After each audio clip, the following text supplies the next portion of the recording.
Hello my dear students, मैं आप लोगों को पिछली क्लास में अभी होमोजीनियस इक्विलिब्रिया पढ़ाया है और मैंने हिट्रोजीनियस इक्विलिब्रिया के बारे में हम लोगों को बात कर। चलिए, हिट्रोजीनियस इक्विलिब्रिया का मतलब तो हम लोग पढ़ ही चुके हैं कि जिसमें रिएक्टेंट और प्रोडक्ट सेम फेज में नहीं। बच्चों, हिट्रोजीनियस इक्विलिब्रिया में हम लोग केपी कैलकुलेट करते हैं ज्यादातर, केसी नहीं। तो हिट्रोजीनियस इक्विलिब्रिया की बात कर रहे हैं बेटे। Let's discuss the topic heterogeneous equilibria और कैसे केपी कैलकुलेट करेंगे उसकी बात बताता हूं। ये जो लास्ट क्लास में हमारा जो पार्ट था वो ये वाला था, मैं आपको एक बार दिखा देता हूं। ये वाला पार्ट लास्ट क्लास में हम लोगों ने किया था, जिसमें हम लोगों ने वेरियस होमोजीनियस इक्विलिब्रिया के लिए केसी और केपी कैलकुलेट किया था। Now we are talking about heterogeneous equilibria. तो चलिए स्टार्ट करते हैं हिट्रोजीनियस इक्विलिब्रिया। बच्चों,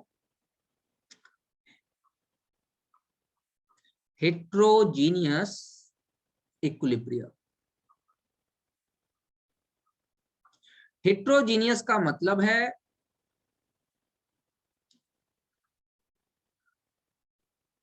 वो इक्विलिब्रिया जिसमें रिएक्टेंट और प्रोडक्ट सारे सेम फेज में नहीं। जैसे CaCO3 solid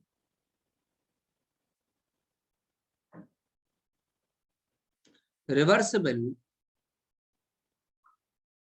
CaO solid plus CO2 gas.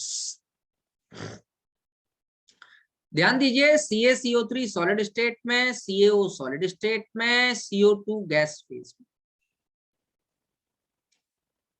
We have to calculate Kp and not Kc। चलिए थोड़ी देर बात करते हैं। दो एक बातें ध्यान दीजिए। पहली बात तो in case of pure solid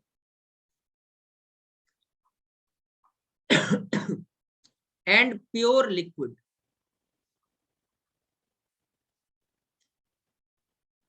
the concentration will not be involved in the equilibrium constant equation in the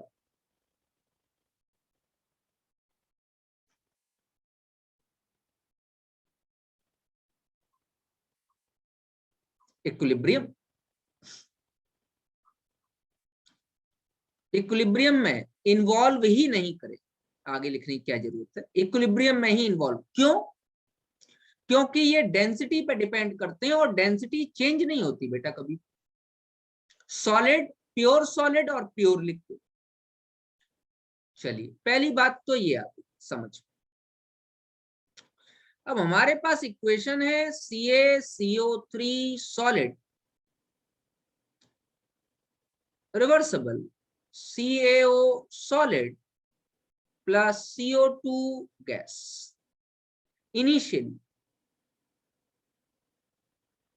initially इसका ले लो बेटा 1 मोल, उस समय ये 0 था। Actually it is the reaction is known as, वैसे मैंने पहले भी लिखा ही है, thermal decomposition of calcium carbonate. एक मजेदार बात बताऊं, जितनी भी मल्टी स्टोरीड बिल्डिंग्स होती हैं, 20 मंजिल, 25 मंजिल, 30 मंजिल, आप लोग राजस्थान में रह रहे हैं, राजस्थान में भी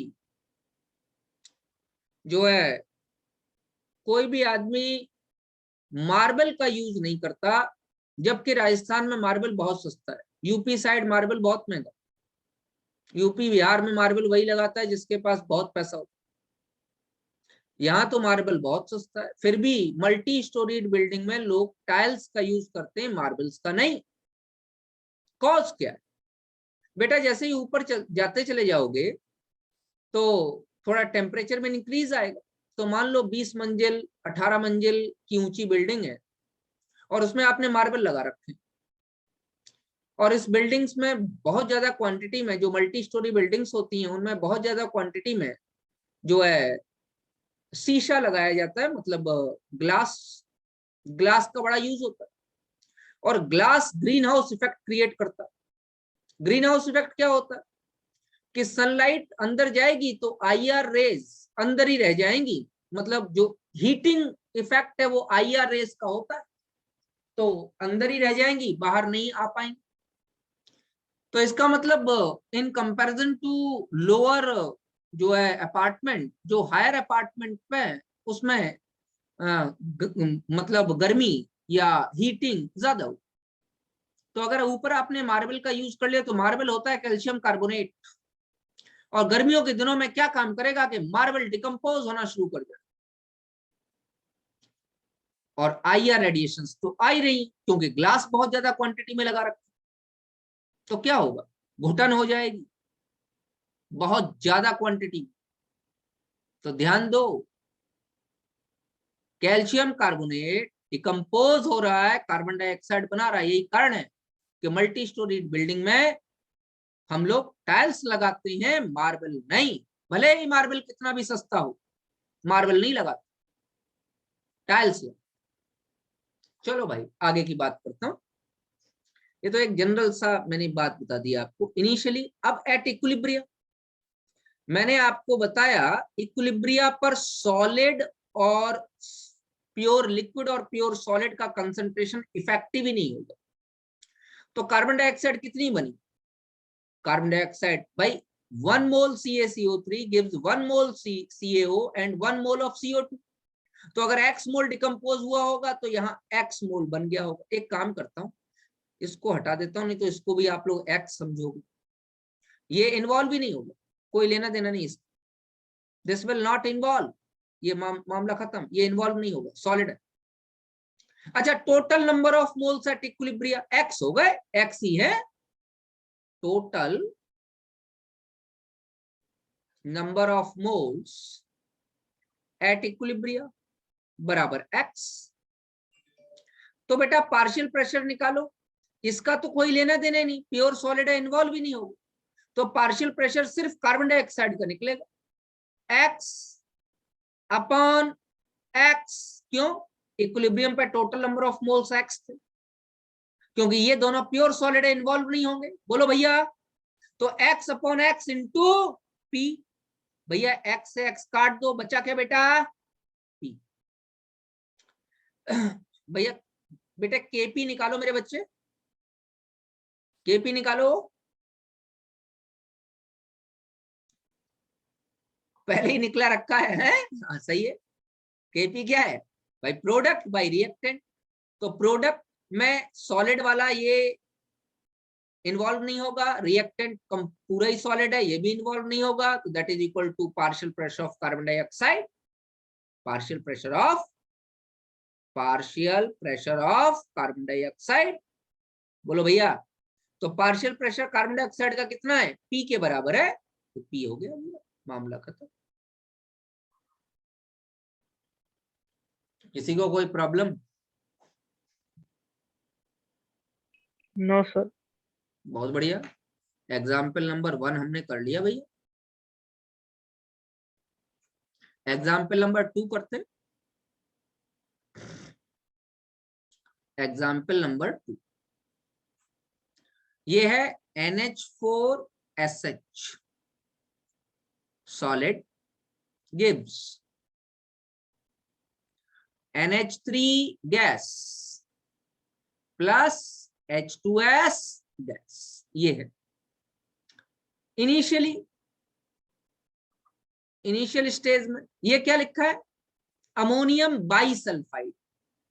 बेटा हाइड्रोजन बीच में लग जाता है तो बाई कहते हैं उसे, समझ में आता है नहीं?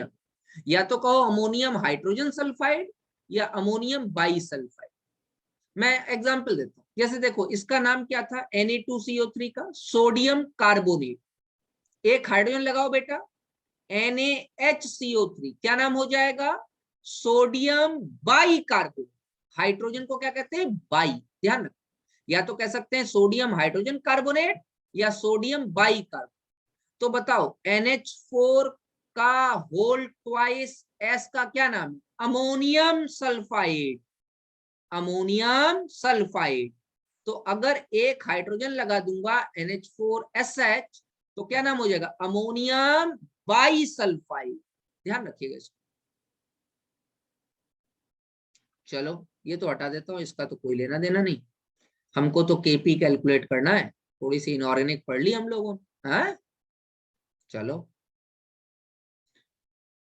इनिशियली ये 1 मोल है तो ये 0 है, ये 0 है, मान के चलेंगे कि अमोनियम बाइकार्बोनेट का डिकम्पोजिशन से अमोनिया और H2S बन रहा था, लेकिन अभी डिकम्पोजिशन नहीं हुआ है, सिर्फ अमोनियम बाइकार्बोनेट रखा है, अब हीट करना हम शुरू करेंगे। तो चलो इसको डिकम्पोज करो एट इक्विलिब्रिया, एट इक्विलिब्रिया।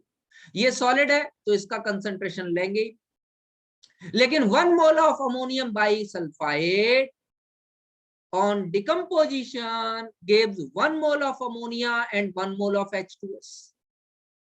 इसके 1 मोल, इसके 1 मोल दे, तो 5 moles of ammonium bisulfide will give 5 moles of ammonia and 5 moles of H2S. तो X moles of ammonium bisulfide will give X moles of ammonia और X moles of H2S. अब ये तो मैं कह नहीं सकता कि अमोनियम बाइसल्फाइड 100% डिकम्पोज हो गया क्योंकि इक्विलिब्रिया है, तो 100% तो डिकम्पोज हो नहीं सकता। तो कितने पार्ट में हुआ, मैं कहता हूं X पार्ट डिकम्पोज हुआ, जितना डिकम्पोज हुआ उतना ही बनेगा, दोनों गैस हैं दोनों बनेगी, दोनों का कंसंट्रेशन इक्विलिब्रियम में इफेक्टिव हो। ठीक है भैया, total number of moles at equilibrium,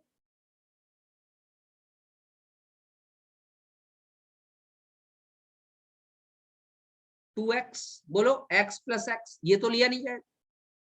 चलो भाई पार्शियल प्रेशर निकालो, x upon 2x mole fraction आ गया, इंटू p, इसका निकालो x upon 2x into p।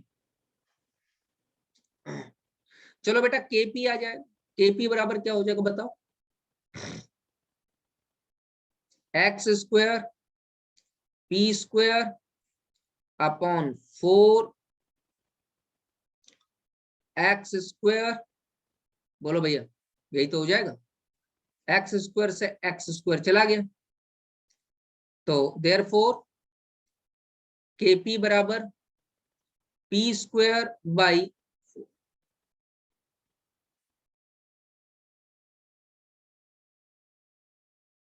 क्या मैं सही हूं, किसी को कोई प्रॉब्लम?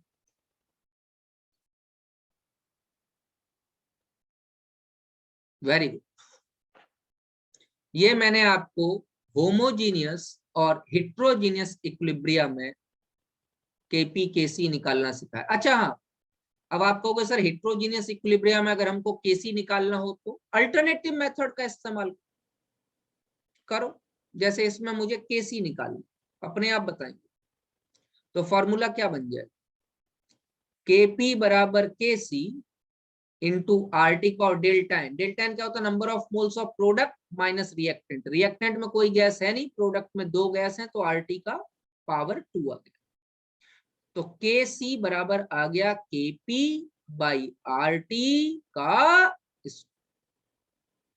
ये आ गया, यूनिवर्सल गैस कांस्टेंट आर की वैल्यू दी गई होगी, टेम्परेचर दिया गया होगा, केपी दिया गया होगा, केसी निकालना होगा, इजीली कैलकुलेट कर लेंगे, क्या दिक्कत, कोई समस्या? बहुत बढ़िया, चलिए हेडिंग डालेंगे,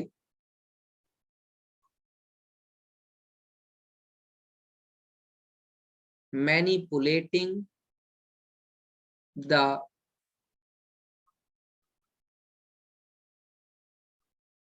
equilibrium constant.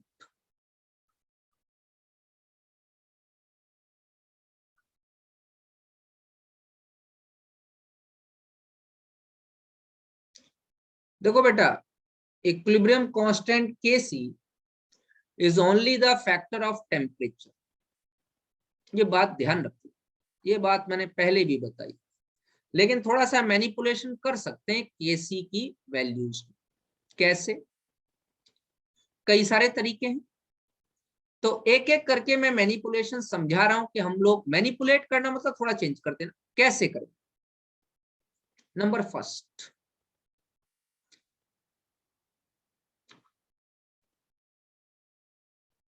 by changing the direction of the reaction,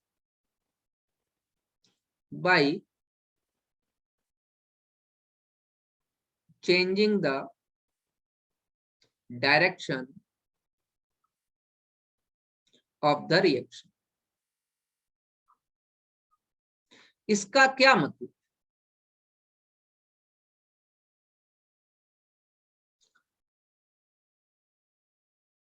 जैसे मैं कहूं N2 + 3H2 रिवर्सिबल 2NH3, इसके लिए Kc की वैल्यू है कंसंट्रेशन ऑफ अमोनिया का square upon concentration of N2 into concentration of H2 का क्यूब। कोई प्रॉब्लम? अच्छा, अब रिएक्शन का डायरेक्शन चेंज कर, आप नाइट्रोजन और हाइड्रोजन से अमोनिया बना रहे थे, आप अमोनिया को डिकम्पोज करना शुरू। तो अगर मैं ये कहूं कि 2 moles of ammonia reversible N2 + 3H2 और इसके लिए Kc डैश निकालना चाहूं तो that will be concentration of N2 into concentration of H2 का क्यूब अपॉन कंसंट्रेशन ऑफ का स्क्वायर। क्या इन दोनों में कोई रिलेशन दिखाई दे रहा है? साफ साफ दिखाई दे रहा है कि both are reciprocal of each other. Kc बराबर 1/Kc या Kc डैश बराबर 1/Kc, एक ही बात, दोनों एक दूसरे के रेसिप्रोकल। तो for a reverse reaction the value of equilibrium constant will be the reciprocal of former one, पुराने वाले का रेसिप्रोकल होगा। दोनों बातें कह सकते हैं ना, Kc डैश बराबर 1/Kc। बोलो भाई, क्लियर हो रही है मेरी बात? जैसे अगर मैं कहूं कि इसके लिए Kc की value 100, let us consider, let इसके लिए Kc की वैल्यू 100 है और मैं कहूं इसके लिए निकालो, तो Kc डैश बराबर क्या हो जाएगा? 1/100। बोलो भाई, 1/100 बराबर 0.01 नहीं हो जाएगा क्या? बोलो भाई। sir. तो मैनिपुलेशन कर सकते हैं नहीं कर सकते? बिल्कुल कर सकते हैं, थोड़ा मैनिपुलेट कर सकते हैं। अजय, समझ में आ रहा है मैनिपुलेशन? इससे क्वेश्चंस आएंगे, जेई और नीट ने खूब सवाल पूछे इससे। चलो,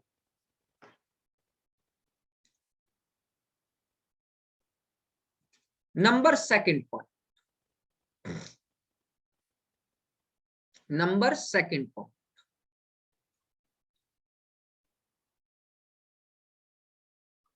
by multiplying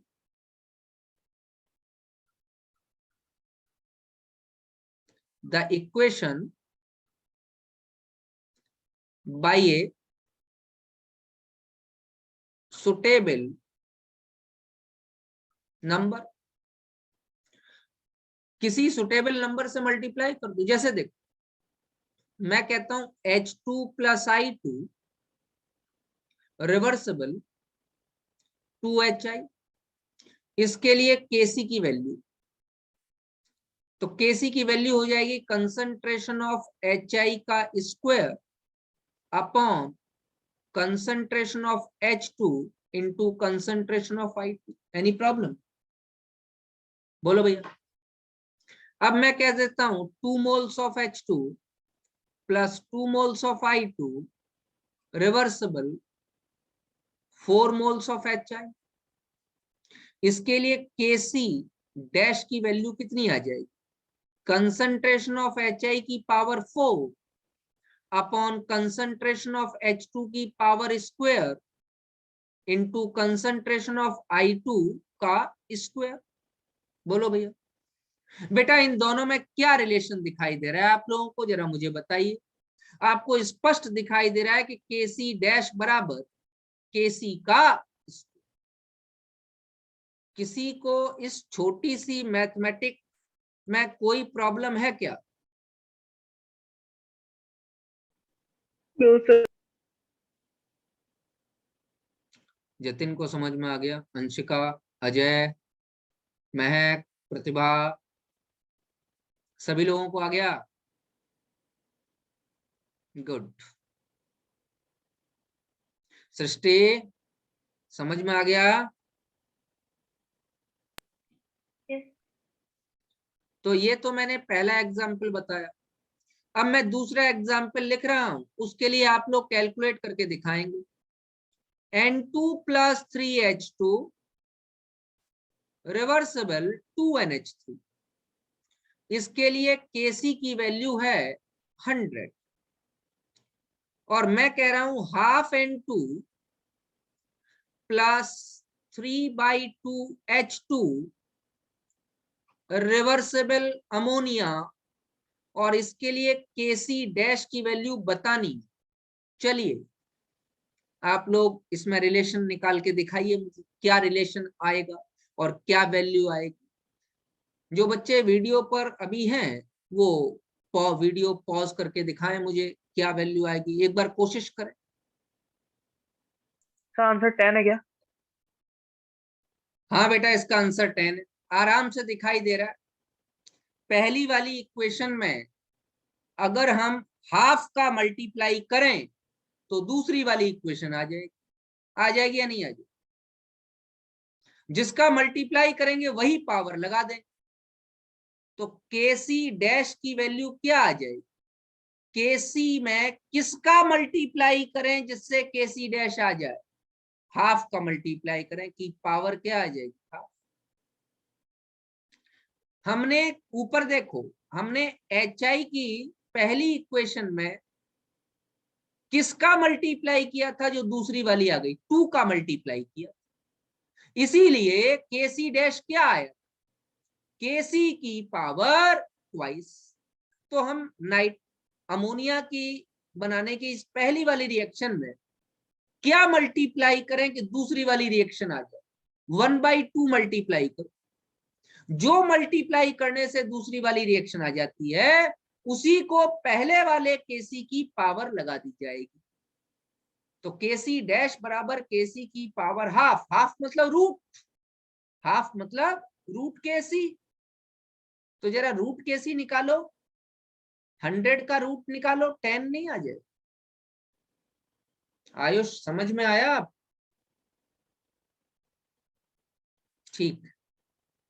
तो क्या आप इस तरीके के क्वेश्चंस कर पाएंगे?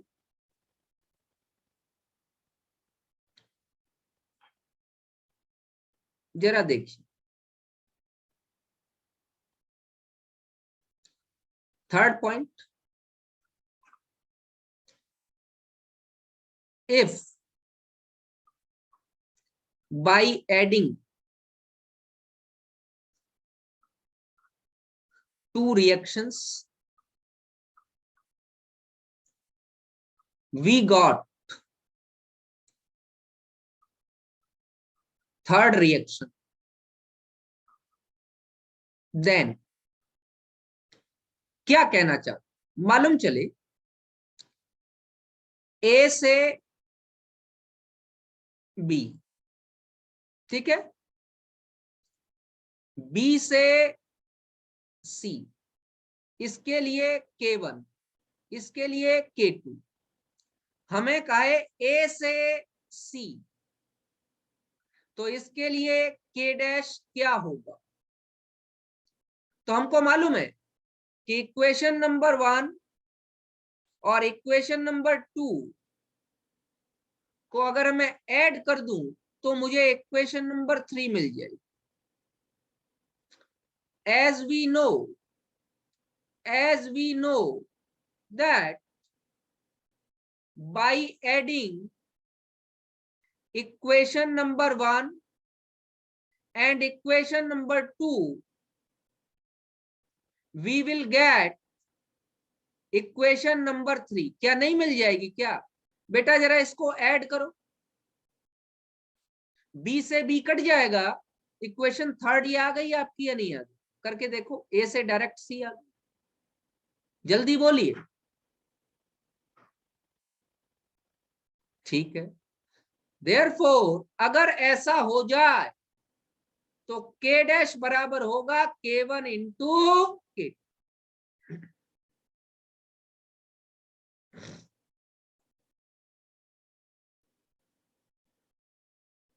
एक एग्जाम्पल ऐसे ही छोटा सा ले लो।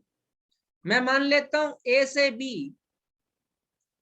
के लिए केसी की वैल्यू दी गई है 10 और बी से सी के लिए केसी की वैल्यू दी गई है 40। हमें ए से सी के लिए के डैश की वैल्यू या के सी डैश की वैल्यू निकालनी। बताओ क्या होगी? के सी डैश बराबर, मैं इसको कर लेता हूं KC1, इसको KC2। Very good. तो KC डैश बराबर KC1 इंटू KC2 बराबर